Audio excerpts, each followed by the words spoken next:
Hello friends, દૂધની મલાઈમાં માત્ર એક ચીજ નાખીને આજે આપણે બનાવીશું ટેસ્ટી અને હેલ્ધી ઘીની રેસિપી. અહીં ઘી બનાવવાની સાથે સાથે હું તમારી સાથે શેર કરવાની છું બીજી 3 રેસિપીઝ, જેમ કે ઘર પર આપણે બટર કઈ રીતે બનાવી શકીએ, હોમમેડ બટર, આ સાથે પનીર કેમ બનાવવું અને વધેલા કીટામાંથી ટેસ્ટી વાનગીની રેસિપી. અહીં જુઓ, દરેક વસ્તુ એકદમ પરફેક્ટ અને ટેસ્ટી બનીને તૈયાર થઈ છે. વિડીયો છેક સુધી જોજો. 4 વાનગીઓને ભેગી કરેલી મલાઈમાંથી જ બનાવવાની છે. કોઈ વધારાની સામગ્રીની જરૂર નહીં પડે. તો ચાલો બનાવવાની શરૂઆત કરીએ. સૌથી પહેલાં ધમુસ કિચન એન્ડ બ્લોગ પર તમારું સ્વાગત છે. સૌથી પહેલાં આપણે અહીંયા મલાઈ લઈશું. અંદાજે 10 દિવસની મલાઈ મારે ભેગી થઈ ગઈ છે. મલાઈને હું હંમેશા ફ્રીઝરમાં સ્ટોર કરું છું. ખાસ કરીને ઉનાળાની અંદર મલાઈ જો આપણે ફ્રીઝરમાં રાખીએ તો એકદમ સરસ ફ્રેશ રહે છે. અને આ મલાઈને મેં 2 કલાક અગાઉ ફ્રીજમાંથી બહાર કાઢી લીધી છે. ફ્રીઝરમાં હોવાથી એકદમ જામી ગઈ હોય છે, તો 2-3 કલાક અગાઉ જો બહાર કાઢી લઈએ તો આ રીતે સોફ્ટ થઈ જાય છે. એના અંદર જે ક્રિસ્ટલ કે ગાંઠા જામી ગયા હોય નરમ પડી જશે. હવે મલાઈને આપણે મથી લેવાની છે. તો મોટાભાગે આપણે મલાઈને મેળવી પછી એમાંથી ઘી બનાવતા હોઈએ, પણ આજે જે રીતથી આપણે ઘી બનાવીશું એમાં એકદમ ઝીરો વેસ્ટેજ જશે. કોઈ પણ વસ્તુ નકામી નહીં જાય. આપણે દરેક વસ્તુનો ઉપયોગ કરીશું. તો એના માટે સૌથી પહેલા આપણે એક મોટા વાસણની અંદર મલાઈને કાઢી લીધી છે અને મલાઈ એકદમ સરસ સોફ્ટ પણ થઈ ગઈ છે. હવે આપણે એક ગ્લાસ લઈશું અને એને આ રીતે મલાઈમાં સેટ કરીશું અને ત્યાર પછી આ રીતે મલાઈની અંદર ચલાવીશું. તો જ્યારે પણ આપણે મલાઈમાંથી માખણ બનાવતા હોઈએ ત્યારે આપણે એમાં પાણી ઉમેરવું પડે છે, પણ અત્યારે આમાં બિલકુલ પાણી ઉમેરવાની જરૂર નથી. જુઓ, આ રીતે ગ્લાસની મદદથી ચલાવી લેવાનું છે, કેમ કે આપણી આ એકદમ ટ્રેડિશનલ રીત છે. વર્ષો પહેલા જ્યારે ઇલેક્ટ્રિક સાધનોની શોધ નહોતી ત્યારે આપણા જે વડવાઓ છે આ રીતે જ માખણમાંથી ઘી બનાવતા, અને એ સમયનું જે ઘી હતું એની ક્વોલિટી, એની સુગંધ એકદમ એક નંબર હતી. તો આજે આપણે પણ એ રીતે એકદમ ટ્રેડિશનલ રીતે ઘી બનાવીશું. અને ખરેખર મિત્રો, ઇલેક્ટ્રિક સાધનોના ઉપયોગ કરતાં પણ ખૂબ ઝડપથી બનીને તૈયાર થાય છે. હવે જુઓ, આ રીતે થોડું ચલાવ્યા પછી આપણને એમાં માખણ બનવાની પ્રોસેસ થતી હોય એવું લાગે છે. એ સમયે આપણે એમાં થોડું પાણી ઉમેરવાનું છે. જુઓ, અહીંયા પાણી આપણે થોડું જ ઉમેરીશું, એક નાની વાટકી જેટલું, અને ત્યાર પછી ફરીથી ચલાવીશું. હવે પાણી ઉમેર્યા પછી ચલાવતા માખણ બનવાની પ્રોસેસ ખૂબ ઝડપી બની જાય છે. હવે ફરી આપણે થોડું પાણી ઉમેરીશું, અંદાજે 8 થી 10 ચમચી જેટલું, અને ચલાવી લેશું. મિત્રો, આ રીતે માખણ બનાવતા મુશ્કેલથી 5 મિનિટ થાય છે. માત્ર 5 જ મિનિટમાં તમે કોઈ પણ ઇલેક્ટ્રિક સાધનના ઉપયોગ વગર એકદમ સરસ મજાનું માખણ બનાવીને તૈયાર કરી શકશો. અને વળી એકદમ ટ્રેડિશનલ રીતથી બનતું હોવાથી એમાં કીટાનું પ્રમાણ પણ ઓછું નીકળે છે. માખણ જેવું તૈયાર થશે ને એકદમ હળવું થઈ જશે. ગ્લાસ પણ એકદમ આસાનીથી ફરવા લાગશે. અહીંયા તમારી સાથે વાતો કરતાં કરતાં માત્ર 5 જ મિનિટની અંદર આપણે માખણ બનાવીને તૈયાર કરી લીધું છે. હવે ગ્લાસ ઉપરનું જેટલું માખણ છે એને હું કાઢી લઉં છું, અને ગ્લાસમાં આ બાકીનું વધેલું માખણ છે એને કઈ રીતે કાઢશું એ હું તમને આગળ બતાવું છું. હવે આપણે આ તૈયાર થયેલા માખણને હાથથી મિક્સ કરી લઈએ અને હાથથી પણ થોડું ફેંટી લઈએ.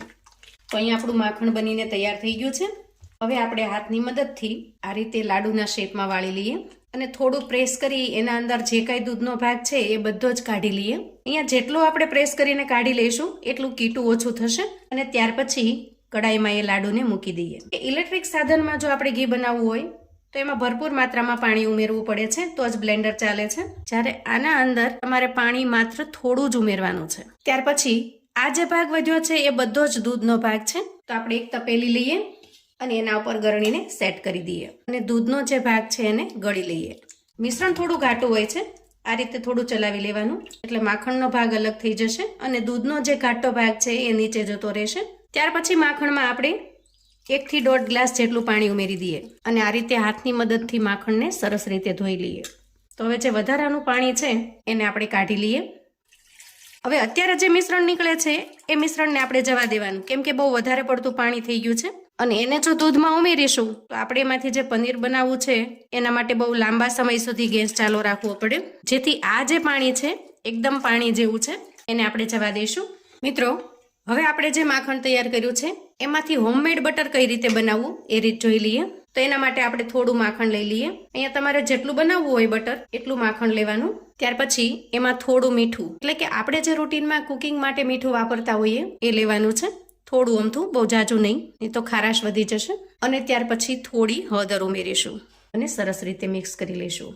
હળદર ઉમેરવાથી જે બટર એટલે કે માખણનો કલર છે એકદમ સરસ યલોઇશ થઈ જશે. ખાસ કરીને આપણને બજારમાં મળે છે એવા જ કલરનું બનીને તૈયાર થશે. ત્યાર પછી આ રીતે તમારી પાસે કોઈ કન્ટેનર કે ડબ્બો હોય, પ્લાસ્ટિકનો કે સ્ટીલનો કોઈ પણ ચાલે, એના ઉપર બટર પેપરને સેટ કરીશું. બટર પેપર ખાસ મૂકવાનું, નહીં તો નીચે ચોંટી જશે અને પછી તમને ડિમોલ્ડ કરવામાં તકલીફ થશે. જુઓ, આ રીતે આપણે બટર પેપરને સેટ કરી દીધું છે. હવે તૈયાર થયેલું જે બટર છે એને આપણે ટ્રાન્સફર કરીશું. આ રીતે સરસ રીતે ફેલાવી દઈશું. મિત્રો, મોટાભાગે આપણે બટરનો ઉપયોગ તો કરતા જ હોઈએ, પાઉંભાજી બનાવવામાં અથવા તો પાઉંભાજી બન્યા પછી ઉપરથી થોડું નાખવામાં, બ્રેડ પર લગાવવામાં, સેન્ડવિચ બનાવવામાં, ક્યાંય ને ક્યાંય રૂટીનમાં આપણે બટરનો ઉપયોગ કરતા જ હોઈએ. બજારની અંદરનું જે મોંઘું બટર લાવવું એના કરતાં તમે આ રીતે એકસાથે ઘણા બધા કામ કરી શકો છો. બટર પણ બની જશે, ઘી બની જશે અને સાથે સાથે જે દૂધનો ભાગ વધશે એમાંથી સરસ મજાનું પનીર પણ બનશે અને વધેલા કીટામાંથી મીઠાઈ પણ બનશે. એક સાથે મલ્ટીપર્પઝ કામ થઈ જશે. હવે આ જે ડબ્બો તૈયાર થયો છે એને સરસ રીતે પેક કરી આપણે ફ્રીઝરમાં મૂકીશું અને પછી એમાંથી જે સરસ મજાનું બટર તૈયાર થાય છે એ પણ તમને બતાવીશ. તો આટલી પ્રોસેસ કર્યા પછી હવે આપણે ગેસ તરફ જઈશું અને હવે ગેસ ઓન કરી કડાઈને આપણે ગેસ પર મૂકીશું. ધીરે ધીરે ઘી મેલ્ટ થઈ ગયું છે. એને બનતા વાર નહીં લાગે, ખૂબ ઝડપથી બનીને તૈયાર થઈ જશે. શરૂઆતમાં માખણને મેલ્ટ કરવા માટે આપણે ગેસની ફ્લેમને હાઈ પર રાખીશું અને પછી જ્યારે ઉફાળ આવે ત્યારે આપણે એને ધીમી કરી લેવાની. ગેસ ઉપર કડાઈ મૂક્યાને માત્ર 2 જ મિનિટ જેટલો સમય થયો છે અને ઘી બનવાની પ્રોસેસ લગભગ 50% જેવી થઈ ગઈ છે. ઉપર આ રીતે ઝાગ પણ થવા લાગ્યા છે. તો ખરેખર મિત્રો, કોઈ બનાવટ નહીં, કોઈ ચીટિંગ નહીં. ખરેખર જે ફેક્ટ છે એ હું તમને બતાવી રહી છું. અહીંયા તમે જોઈ શકો છો, કેમ કે આ ઘી બનવાની જે પ્રોસેસ છે એકદમ ઝડપથી બનશે. માત્ર 5 જ મિનિટમાં બનીને તૈયાર થઈ જશે. અહીંયા તમારી સાથે વાત ચાલુ છે ત્યાં જ એના અંદર હવે ઉફાળ આવવાના ચાલુ થઈ ગયા છે. એ સમયે ગેસની ફ્લેમને આપણે સ્લો પર લઈ જઈએ અને આ રીતે થોડી થોડી વારે ચલાવતા રહીએ. હવે આ સમયે આપણે જે માખણવાળો ગ્લાસ છે એને એના અંદર ડીપ કરી દઈએ. સરસ રીતે ગરમ થઈ ગયું હોવાથી બધું જ માખણ એમાં જતું રહેશે અને ગ્લાસ એકદમ સરસ ક્લીન થઈ જશે. જેટલું પણ માખણ હશે ચોંટેલું એ બધું જ નીકળી જશે, એટલે કોઈ પણ વેસ્ટ જવાની તમારે આમાં શક્યતા નહીં રહે. હવે અંદાજે 4 મિનિટ થઈ છે અને ઉપર જે બબલ્સ હતા એ બબલ્સ પણ ઓછા થઈ ગયા છે. તો ફરી આપણે ગેસની ફ્લેમને થોડી હાઈ પર લઈશું. તો એક્ઝેક્ટ 5 મિનિટનો સમય થયો છે. આપણું ઘી લગભગ તૈયાર છે. નીચે જે કીટું છે એ થોડું હજી કાચું છે, એ સરસ રીતે પાકી જાય ત્યાં સુધી એને થવા દઈએ અને આ સમયે 2 થી 3 નાની મીઠા લીમડાની ડાળખી ઉમેરી દઈએ. ઘી તૈયાર થઈ જાય પછી જ આપણે એમાં લીમડો ઉમેરવાનો છે. અગાઉથી ઉમેરીશું તે બળવા લાગશે અને એનો સ્વાદ કડવો થઈ જશે. તો મિત્રો, તમને ખ્યાલ હશે કે મીઠો લીમડો છે એન્ટીબેક્ટેરિયલ છે અને એન્ટીઓક્સિડન્ટ પણ છે.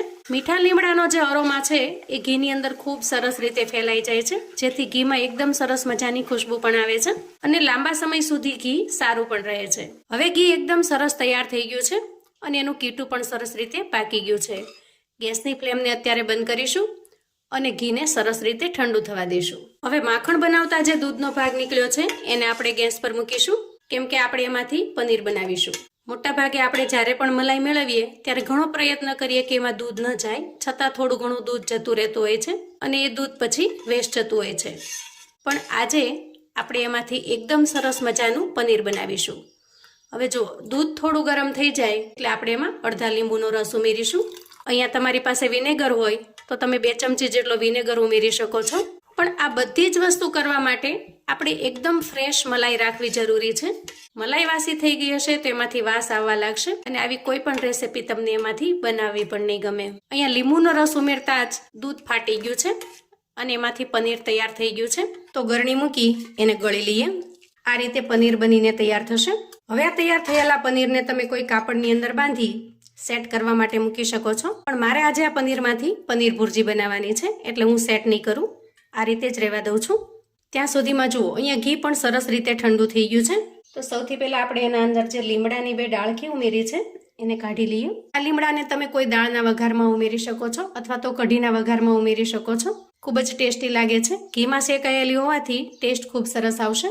લીમડું ઉમેરવો ફરજિયાત નથી, તમને જો અનુકૂળ હોય તો જ તમારે ઉમેરવાનો છે, નહીં તો તમે સ્કીપ પણ કરી શકો છો. સીધું પ્લેન જેમ આપણે ઘી બનાવીએ એ રીતે ઘી પણ બનાવી શકો છો. હવે ઘીને આપણે ગળી લઈએ.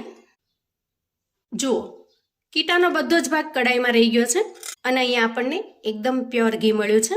વજન પ્રમાણે જોઈએ તો અંદાજે 700 ગ્રામ જેટલું ઘી તૈયાર થયું છે અને એનો તમે લુક પણ જોઈ શકો છો.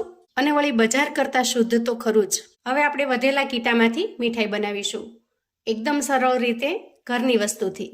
તો સૌથી પહેલાં એક મિક્સર જાર લઈશું અને ત્યાર પછી જુઓ અહીંયા મારી પાસે 2 રોટલી પડી છે બપોરની વધેલી. એ 2 રોટલી લઈ લઈએ. રોટલીના પીસ કરી આપણે એને જારમાં ટ્રાન્સફર કરી દઈએ. અહીંયા તમે બ્રેડ લઈ શકો છો અથવા તો બેસન પણ લઈ શકો છો. સૌથી સરળ જે વસ્તુ હોય એ આપણે કરવાની છે. તો સૌથી સરળ છે રોટલી કે જે લગભગ આપણી પાસે પડી હોય, લગભગ અવેલેબલ જ હોય, એને આપણે ઉમેરી દઈએ. અહીંયા એવું નથી કે 2 જ રોટલી લેવાની, તમે 1 રોટલી પણ લઈ શકો છો, 3 રોટલી પણ લઈ શકો છો. જેટલું કીટું હોય એ પ્રમાણમાં રોટલી લઈ લેવાની. અને હવે રોટલીના કટકા ઉમેર્યા પછી આપણે એમાં વધેલું કીટું ઉમેરીશું. કીટામાં થોડું ઘણું જો ઘી વધ્યું હોય તો એને આપણે રહેવા જ દેવાનું, કે આપણે જે બનાવીશું એકદમ સરસ મીઠી વસ્તુ બનશે અને ઘીનું પ્રમાણ હશે તો ટેસ્ટમાં પણ ખૂબ સરસ લાગશે. હવે આપણે આ બંને વસ્તુને સરસ રીતે પીસી લઈએ. આવું એકદમ સરસ મિશ્રણ બનીને તૈયાર થશે. જાણે માવો તૈયાર કર્યો હોય એવું ટેક્સચર લાગે છે. હવે જે કડાઈમાં આપણે ઘી બનાવ્યું છે એ જ કડાઈ લઈ લઈએ, કેમ કે થોડું ઘણું ઘી એના અંદર હશે જ તે.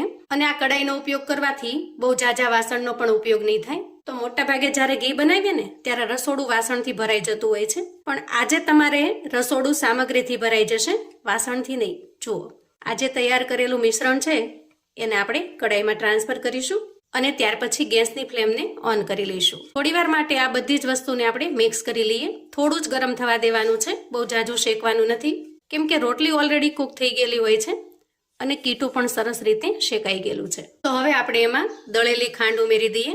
અંદાજે 3 ચમચી જેટલી ખાંડ દળેલી છે એટલે 3 ચમચી જેટલી લેવાની થશે. અહીંયા તમારે જો દળેલી ખાંડનો ઉપયોગ ન કરવો હોય તો તમે આખી ખાંડ પણ ઉમેરી શકો છો, પણ જો દળેલી હશે ને તો ખૂબ ઝડપથી મિક્સ થઈ જશે. થોડો એલચીનો પાવડર ઉમેરીશું, એનાથી ખૂબ સરસ સુગંધ અને સ્વાદ બંને આવે છે. અને સાથે સાથે થોડું દૂધ ઉમેરીશું અને બધી જ વસ્તુને સરસ રીતે મિક્સ કરી લઈશું. અહીંયા તમે ઈચ્છો તો થોડો કોકો પાવડર ઉમેરી શકો છો અથવા તો નાળિયેરનું ખમણ પણ ઉમેરી શકો છો. અને જો કશું જ ન ઉમેરવું હોય તો આ રીતે સિમ્પલી પ્લેન પણ બનાવી શકો છો. મીઠાઈનો ટેસ્ટ એટલો જબરદસ્ત છે કે ઘરના એક વખત ચાખશે ને તો તમને વારંવાર ઘી બનાવવાની ફરમાઈશ કરશે, કેમ કે જો ઘી બનશે તો જ આ મીઠાઈ તૈયાર થશે. અને મેં કહ્યું એમ આને વધારે તમારે કૂક પણ નહીં કરવી પડે. સરસ રીતે મિક્સ થઈ જાય ત્યાર પછી ગેસની ફ્લેમને આપણે બંધ કરી દેવાની અને મીઠાઈને કોઈ પ્લેટમાં, કન્ટેનરમાં કે બોક્સમાં સેટ કરી દેવાની. વધારે રીચ લુક આપવો હોય તો આ રીતે થોડા કાજુ બદામ અથવા કોઈ પણ ડ્રાયફ્રૂટ્સને સરસ રીતે સેટ કરી લઈએ. હવે મીઠાઈને થોડી વાર માટે ઠંડી થવા દઈએ અને ત્યાર પછી એને ડિમોલ્ડ કરી હું તમને બતાવું છું કે કેટલી સ્વાદિષ્ટ એવી આ મીઠાઈ બનીને તૈયાર થાય છે. અંદાજે અડધા જ કલાકની અંદર મીઠાઈ સરસ રીતે સેટ થઈ ગઈ છે. એકદમ પરફેક્ટ એવી મીઠાઈ બનીને તૈયાર છે.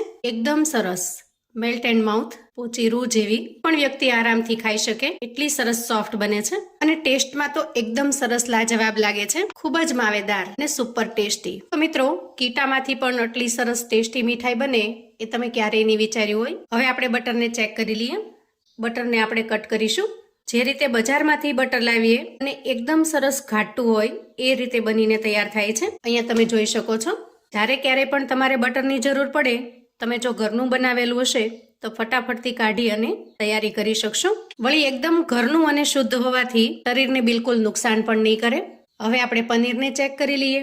તો જુઓ, આને જો તમે કોઈ કપડાની અંદર બાંધીને સેટ કરશો, એકદમ સરસ જે રીતે બજારમાં મળે છે એ રીતે સેટ થઈ જશે. તો આ રીતે આપણે એકદમ સરસ મજાનું પનીર પણ બનાવીને તૈયાર કર્યું છે. જો એકદમ સરસ સોફ્ટ. તો આ રીતે કોઈ પણ વસ્તુ વેસ્ટ ન જતા દરેક વસ્તુનો તમે ભરપૂર માત્રામાં ઉપયોગ કરી શકો છો.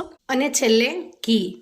માત્ર થોડા જ દિવસની મલાઈમાંથી આપણે ઘણું બધું ઘી બનાવીને તૈયાર કર્યું છે. અને માત્ર ઘી જ નહીં, એક જ વખતની મલાઈમાંથી તમે ઘણું બધું ઘી મેળવી શકો છો, પનીર મેળવી શકો છો, બટર મેળવી શકો છો અને મીઠાઈ પણ બનાવી શકો છો. તમે પણ હંમેશા ઘરમાં ઘી બનાવતા હશો, પણ એક વખત આ રીતે બનાવી જુઓ.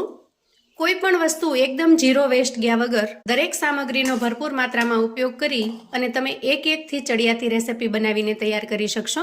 આવું અવનવું જાણવા માટે અને મને સપોર્ટ કરવા માટે ચેનલ પર જો તમે નવા છો તો પ્લીઝ ચેનલને સબસ્ક્રાઇબ કરજો. વિડીયો ગમે તો લાઈક અને શેર કરજો. તમારા સગા સંબંધી મિત્રોને પણ આપણી આજની એકદમ યુનિક, અલગ અને ઝીરો વેસ્ટવાળી ઘી બનાવવાની રીત ચોક્કસથી મોકલી આપજો, જેથી એ લોકો પણ આ રીતે બનાવીને તૈયાર કરી શકે, એન્જોય કરી શકે અને એના પરિવારને સરસ મજાની મીઠાઈ બનાવીને પીરસી શકે. કોમેન્ટમાં મને ચોક્કસથી જણાવજો મિત્રો કે આજની એકદમ યુઝફુલ એવી ઘી બનાવવાની આ રીત તમને કેવી લાગી છે? ફરી મળીશું એક નવી રેસિપી સાથે. ત્યાં સુધી આવજો મિત્રો.